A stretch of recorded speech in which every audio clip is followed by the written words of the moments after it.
संजय यादव जी, आशुतोष ओझा जी, रोहित चौबे जी और समाजवादी पार्टी के तमाम साथीगण आए हुए भीरु की तपोस्थली बागी बलिया के पावन धरती पर और दर्शनार्थियों का हार्दिक स्वागत और अभिनंदन करता हूं। साथियों, समाजवादी पार्टी के द्वारा कैंप लगा हुआ है। अरविंद गिरी जी हैं, जो समाजवादी युवजन सभा के प्रदेश अध्यक्ष हैं। तो आइए जानते हैं सेवा का भाव, कैसे सेवा शिविर चल रहा है। हाँ सर, बताएं, यहाँ पर सेवा शिविर का आयोजन चल रहा है। इस सेवा शिविर में क्या क्या सेवाएं दी जा रही है? प्रखर समाज सेवी और समाज में हमेशा चलने का काम करने वाले प्रिय बड़े भाई रविंद्र पाल जी आप भी इस कार्यक्रम की गरिमा को बढ़ा रहे हैं। तो यहाँ पर किस तरह का दवा की व्यवस्था और क्या क्या व्यवस्था की गई है? समाजवादी पार्टी युवा संगठन की तरफ से आज कार्तिक पूर्णिमा के अवसर पर ददरी मेले की शुरुआत की गई। शुरुआत के दिन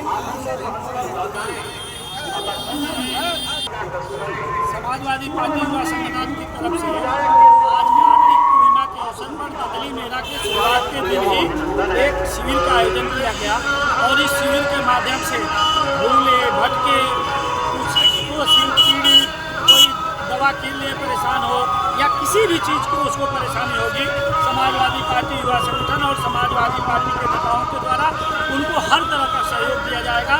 और इसीलिए हम लोग खड़े हैं कि उनको कैसे सहयोग दे करके उनको सुव्यवस्थित अपने घर तक पहुँच सके। तो ये शिविर का आयोजन कब से चलता चला आ रहा है? ये पहले से शिविर का आयोजन चलता चला आ रहा है और इस बार भी समाजवादी पार्टी की तरफ से ये आयोजन किया गया है कि शिविर के माध्यम से कैसे लोगों को सेवा दिया जा सके। समाजवादी पार्टी हमेशा रचनात्मक कार्यों में विश्वास रखती है और रचनात्मक कार्यों में यही होता है। आपने देखा होगा कि जिस तरह से कुंभ के मेले में भी समाजवादी शिविर एक आयोजन किया गया था, माननीय नेता श्रद्धेय नेताजी के मेले में भी किया गया।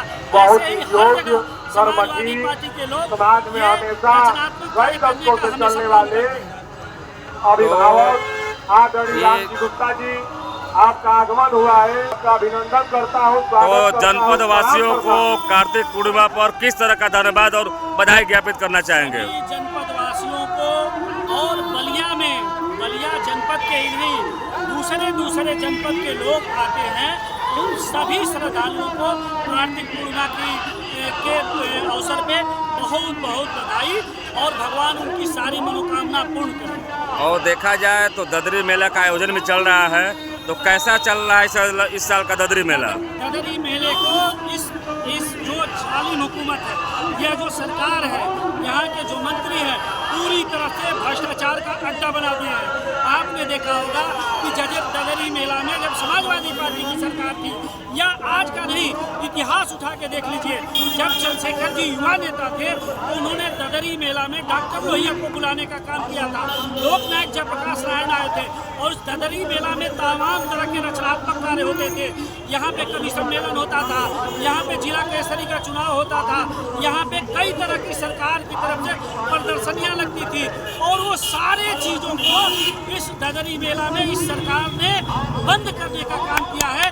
जब समाजवादी पार्टी की सरकार बनेगी तो इन सारी चीज़ों को चालू कराने का काम किया जाएगा और पहली बार बलिया में एक चुने हुए जनप्रतिनिधि को, बलिया के चेयरमैन को, यहाँ की सरकार ने, यहाँ के मंत्री ने भ्रष्टाचार पैसा कमाने के लिए उनको पंगु बनाने का काम किया है। अपने ही जनप्रतिनिधि को, चुने हुए जनप्रतिनिधि को पंगु बनाने का काम किया। समाजवादी पार्टी इसका पुरजोर विरोध करती है। इसमें प्रशासन की कहा किस तरह की भूमिका है? इस सब जो भी चल रहा है इसमें प्रशासन की कहा भूमिका है? प्रशासन की पूरी तरह से भूमिका है। प्रशासन सरकार के कहने पे ही चलती है। बहुत बढ़िया। हमारे देश में आप ही सब लोगों का महत्व है। हम सबके बीच में मैं चाहूंगा ताली बजा करके स्वागत करिए, अभिनंदन करिए आदरणीय राम जी। बहुत ही प्रखर समाज सेवी बड़े भाई सुनील गिरी जी, आपका भी अभिनंदन है। हम सब कर्तव्य बना होना चाहिए, स्वभाव होना चाहिए। आयोजन किया गया है इस शिविर में एक नौजवान, एक बड़े बुजुर्गों का अभिनंदन करता हूँ। जो भी सभी की मनोकामना पूर्ण हो। माँ गंगा का आप